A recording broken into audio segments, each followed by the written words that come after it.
Let's dive into an Assassin's Creed 2 review.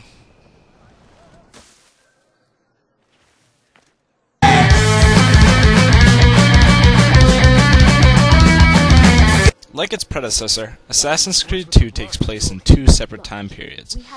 But unlike Altair, Ezio, the protagonist of Assassin's Creed 2, is out for revenge more than redemption.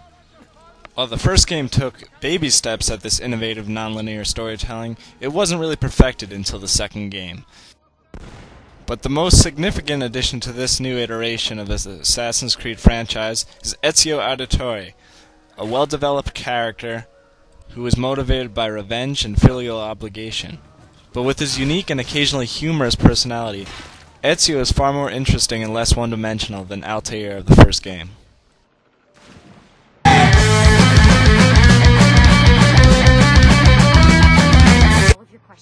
Now, Assassin's Creed 2 is a very good-looking game. The character models and animations are probably at their best when Ezio is performing his unique counterattacks on enemies.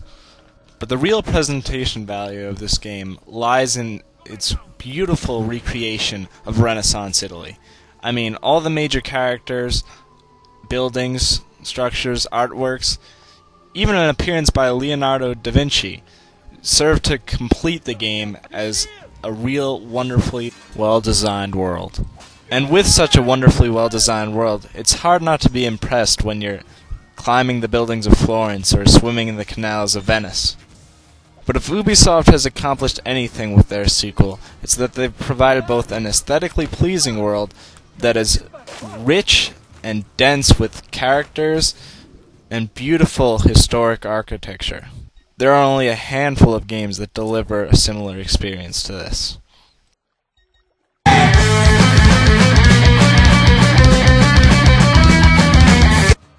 Now, the combat of Assassin's Creed 2 is very similar to the first game. You line up a couple combinations, or you hit them with a counterattack for a deadly finisher. While this isn't really difficult to execute, Ubisoft does a good job of making you feel like a badass while you're doing it. However, there have been some significant additions made to the game as far as customization goes. You can now choose weapons, anywhere from swords, throwing knives, smoke bombs, and you can customize the character that you play down to the armor he's wearing and the color of his clothing. While it's nice to have these new options, they all basically boil down to the same gameplay. But Assassin's Creed 2 wouldn't be Assassin's Creed 2 if it weren't for its unique free running and climbing. It's not difficult to get a sense of adrenaline as you're running away from guards and jumping from great heights and accomplishing many great feats with a simple use of a unique control scheme. But the most important innovation that sets apart this sequel from its predecessor is how well the missions are designed.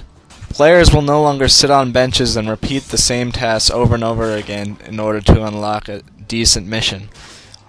Instead, Ubisoft has gone out of their way to make sure the players remains focused and has done many things to prevent the old repetitive designs of the past. This is particularly impressive because this game is far longer than the original game. There is also a new emphasis on the modern portion of Assassin's Creed. As players play as Desmond, they pick up the skills that they learn controlling Ezio in order to fight off the Templars who are slowly advancing on the assassin hideout.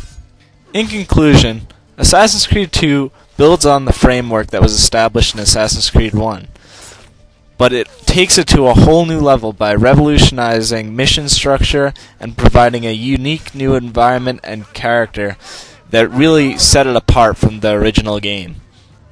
I can recommend this well-designed experience to anyone, including the people who are put off by the flaws of Assassin's Creed 1.